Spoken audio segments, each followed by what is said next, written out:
مودی اب تمہیں سبق سکھانے کا وقت آ گیا ہے۔ وزیر اعظم پاکستان عمران خان نے دنیا کو خبردار کرتے ہوئے کہا ہے کہ اگر بھارت سے جنگ ہوئی تو ہم ہر حد عبور کر جائیں گے۔ اگر بھارت نے حملہ کیا تو اینٹ کا جواب اینٹ سے نہیں بلکہ پتھر سے دیا جائے گا۔ اب وقت آ گیا ہے کہ آپ کو سبق سکھایا نہیں بلکہ اپنا سبق پڑھایا جائے۔ ہمارے پاس ٹھوس اطلاعات ہیں کہ بھارت نے آزاد کشمیر پر حملے کا خوفناک منصوبہ بنا رکھا ہے۔ مودی کو واضح پیغام دیتا ہوں کہ کچھ ہیرو گری کی تو جواب پتھر سے ملے گا۔ پاک فوج سالوں سے جنگ لڑتی آ رہی ہے اور ہر طرح کی جنگ کے لیے تیار ہے، بلکہ پوری پاکستانی قوم اپنی فوج کے ساتھ جنگ لڑنے کے لیے تیار ہے۔ مودی ہم تیار ہیں، ہم آخر تک تمہارا مقابلہ کریں گے۔ ہمیں قومی غیرت لا الہ الا اللہ دیتا ہے، ہم اللہ کے سوا کسی سے نہیں ڈرتے۔ تم کسی غلط فہمی میں نہ رہنا، کشمیری بھی جنگ کے عادی ہو چکے ہیں، کشمیری اب ہاتھ پر ہاتھ رکھ کر نہیں بیٹھیں گے۔ عمران خان نے کہا کہ مودی اب تمہیں سبق سکھانے کا وقت آ گیا ہے، اب اصل امتحان ہمارا نہیں اقوام متحدہ کا ہے۔ 1.25 ارب مسلمان اقوام متحدہ کی جانب دیکھ رہے ہیں اور ان کے دل کشمیر کے ساتھ دھڑک رہے ہیں۔ میں پہلے ہی مودی اور بی جے پی کی اصلیت دنیا کو دکھا چکا ہوں۔ ہماری بھارت کے ساتھ مفادات کی کشمکش نہیں ہے، ہم ایک نظریہ کے خلاف کھڑے ہیں اور یہ زیادہ خوفناک ہے۔ ہمارے سامنے ایک بہت ہی خوفناک نظریہ کھڑا ہے، ہمارے سامنے RSS کا نظریہ ہے، جس کا مودی بچپن سے رکن ہے۔ ہندو سمجھتے ہیں کہ مسلمانوں نے ہم پر حکومت کی، اب ان سے بدلہ لینا ہے۔ ہندو عیسائیوں سے بھی نفرت کرتے ہیں۔ RSS نے ہندوؤں کے دماغ میں یہ بات ڈالی ہے کہ اگر مسلمان ہم پر حکومت نہ کرتے تو ہم بہت آگے نکل گئے ہوتے۔ ان کا نظریہ یہ ہے کہ ہندوستان میں مسلمانوں کی کوئی جگہ نہیں ہے۔ مودی کہتا ہے کہ آرٹیکل 370 ختم کرنے سے کشمیر میں خوشحالی آ جائے گی۔ یہ ہٹلر والی باتیں ہیں جب وہ روس پر حملہ کرتے وقت کہتا تھا۔ مودی کشمیر کو لاک ڈاؤن کر کے اور لاکھوں فوج بھیج کر کشمیریوں کی کون سی خوشحالی کے اقدامات کر رہا ہے؟ مودی میں غرور آ چکا ہے۔ جب بھی کسی قوم کے لیڈر میں غرور آ جاتا ہے تو وہ قوم تباہ ہو جاتی ہے۔ ہم تیار ہیں، پوری قوم اور فوج جنگ کے لیے پوری طرح تیار ہے۔ مودی کا نظریہ یہ ہے کہ پاکستان کو سبق سکھانا ہے، بلکہ تم نے تو کیا، اب تمہیں سبق سکھانے کا وقت آ گیا ہے۔ دوستو، کیا دبنگ اعلان ہے، دشمن کیوں نہ سہمے۔ ویسے آپس کی بات ہے کہ نواز شریف صاحب میں بھی ایسا دم ہوگا کیوں نہیں ہوگا، لیکن کسی اور کام کے لیے۔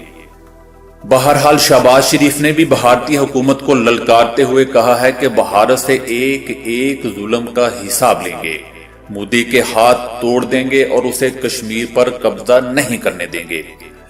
مدد کے لیے ٹرمپ کی بجائے ہمیں اللہ تعالیٰ کی طرف دیکھنا ہے۔ یوم آزادی کی تقریب سے خطاب کرتے ہوئے انہوں نے کہا کہ کشمیریوں کو ان کا حق دلوائیں گے اور کشمیر ضرور پاکستان بنے گا۔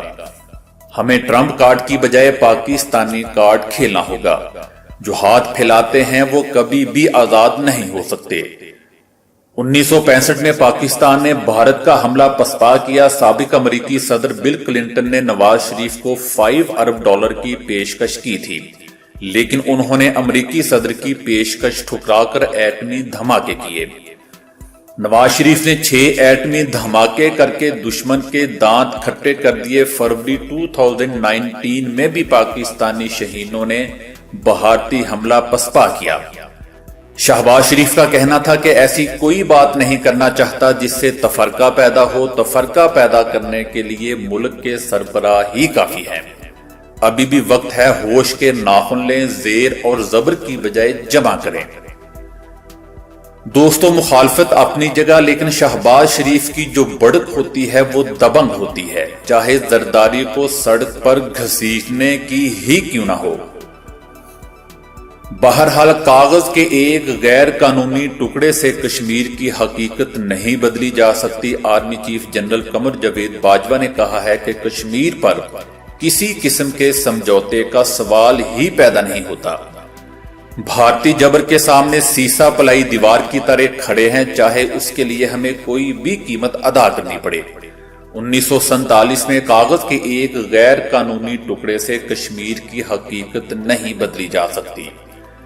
غیر قانونی اقدام کشمیر کی حیثیت تبدیل نہیں کر سکتا۔ پاکستان کشمیریوں کے ساتھ کھڑے ہیں۔ دوستو، مقبوضہ کشمیر میں بھارت کے اقدام سے دہشت گردی میں اضافہ ہوگا۔ سابق راج چیف AS دولت نے دھواں دھار انٹرویو دیتے ہوئے کہا ہے کہ بھارت میں ایک غیر یقینی کی صورتحال ہے۔ BJP واجپئی والی پارٹی نہیں رہی، واجپئی کی پارٹی ختم ہو گئی۔ مودی سرکار کے اقدام سے بھارت میں دہشت گردی کا اضافہ ہوگا۔ مقبوضہ کشمیر کے انضمام کا رد عمل کہیں نہ کہیں تو آئے گا۔ کشمیر میں آزادی تھی ہی نہیں تو آزادی چھیننے کا سوال ہی پیدا نہیں ہوتا۔ SA دولت نے کہا کہ ڈاکٹر فاروق عبداللہ کو نائب صدارت کا وعدہ کیا گیا تھا۔ میں گواہ ہوں، فاروق عبداللہ بہادت کے حامی تھے، ان کا فائدہ نہیں اٹھایا گیا۔ راج چیف نے مزید کہا کہ سری نگر میں پہلے بھی دہلی کا بندہ ہوتا تھا، اب بھی دہلی کی ہی مرضی کا لیڈر ہوگا۔ دوستو، ادھر بھارتی ریاست راجستھان کے دارالحکومت جے پور میں فرقہ وارانہ کشیدگی میں اضافہ ہو گیا ہے۔ اب 15 پولیس اسٹیشنوں کی حدود میں دفعہ 144 نافذ کر دی گئی ہے۔ ہجوم کو قابو کرنے کے لیے پولیس کو لاٹھی چارج کرنا پڑا۔ گزشتہ 2 دنوں سے جے پور میں حالات کشیدہ ہو گئے ہیں اور گزشتہ رات 30 گاڑیوں کو نشانہ بناتے ہوئے توڑ پھوڑ بھی کی گئی، جس کے بعد پولیس نے 15 اسٹیشنوں کی حدود میں دفعہ 144 کا نفاذ کرتے ہوئے انٹرنیٹ خدمات کو بھی معطل کر دیا گیا ہے، یعنی انٹرنیٹ بند کر دیا ہے۔ ادھر امریکہ ہانگ کانگ کے معاملات میں مداخلت نہ کرے۔ چین نے ایک بار پھر امریکہ کو خبردار کرتے ہوئے کہا ہے کہ امریکہ ہانگ کانگ کے معاملات میں مداخلت نہ کرے۔ دوستو، سعودی عرب میں کنگ عبداللہ عزیز پبلک لائبریری میں اپنے ریکارڈ میں مکہ مکرمہ اور مدینہ منورہ کی چند مزید نایاب تصاویر شامل کی گئی ہیں، جو 1936 عیسوی 1354 ہجری میں حج کے موقع پر کھینچی گئی تھی۔ ریکارڈ میں شامل ہونے والی نئی تصاویر 1936 میں مصری حج مشن نے لی تھی۔ کنگ عبدالعزیز پبلک لائبریری میں تاریخ اسلام و عرب سے متعلق 5564 نایاب تصاویر کا ایک ریکارڈ محفوظ رکھا گیا ہے، جو 280 سال تک پرانی ہے۔ ان میں مکہ مکرمہ اور مدینہ منورہ میں مقدس مقامات وغیرہ شامل ہیں۔ دوستو، ادھر BJP حکومت ہر اقدام سوچ سمجھ کر کرے، ورنہ کشمیر ہمارے ہاتھ سے اب نکل رہا ہے۔ بھارت میں کانگریس کے سینئر رہنما وگ وجے سنگھ نے BJP حکومت کو خبردار کیا ہے کہ کشمیر ہمارے ہاتھ سے نکل رہا ہے۔